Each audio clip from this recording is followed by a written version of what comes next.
Thanks again. This week again, readers, I'm joined by our inside EIS man, James DeMello from the SidebySide Partnership. This week, James, following up from your conversation about performance fees, I want to know about more. I'd like to explore further in terms of sort of fees and charges, what our readers, advisors should really like to know. So let's look at, again, small print, the hidden stuff that advisors aren't told. What are the hidden fees in some EIS funds and some fund management companies? Good question. There are several, and I think it's quite key for advisors and their clients to realize how charges are facilitated, because the simple answer you'll get from a lot of fund managers is, we don't charge your clients any fees directly, therefore not a problem. A lot of funds, that's not uncommon. Funds will charge typically their fees. A lot of funds can charge fees to their investee companies rather than to the clients direct. So whatever the client invests in the fund, 100% will be available for tax relief purposes. So it makes sense from that side of things.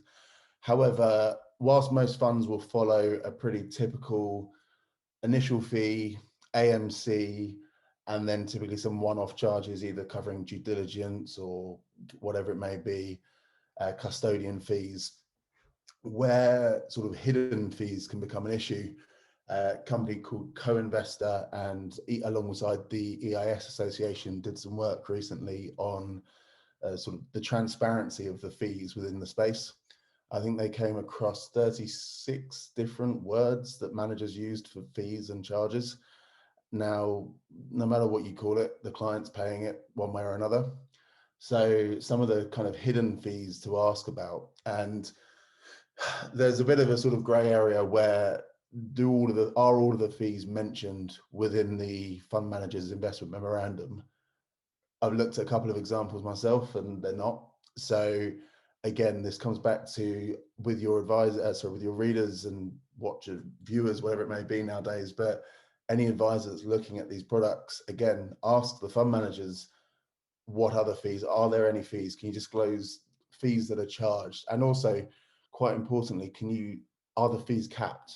Because there are managers out there that have uncapped fee structures. Now, may not seem like a problem, but if a company is paying £20,000 on a £100,000 investment, that's a big chunk if you write it down as a percentage. So whilst fees will always be represented in different ways, if you convert them to a percentage, some of them can add up quite quickly. Things like directors' fees, consulting fees, board fees, whatever it may be, they're typically charged. And the reason that advisors need to look at this in quite a lot of depth is they're typically charged as fixed amounts to the companies, which again, may not seem like a big deal for most investors, especially if it's sort of less about the tax relief affecting the client. But actually, if you're, as a fund manager, let's say you're investing £100,000 or £200,000 into a company, and you've got your typical, I don't know, between 3 and 5% initial fee, 2 to 3% ongoing fees, but then you're also charging them a 20 grand one-off or 10 grand even one-off fee, that 10 grand on that 200,000 investment equates to another 5%.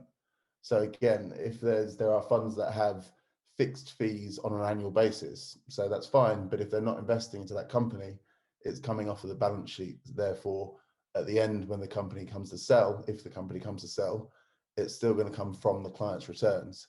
So again, with the fees and charges, don't just rely on, I guess this makes it sound really scary and everyone's hiding it. It's not the case, but when you're looking at funds, don't just rely on what's on the fact sheet. Actually drill down to, as I said, directors' fees and things like that, and ask, are there any ad hoc or ongoing fees, fixed fees that are charged to the company directly? Because yeah, add it all up and it will make a bit of a difference.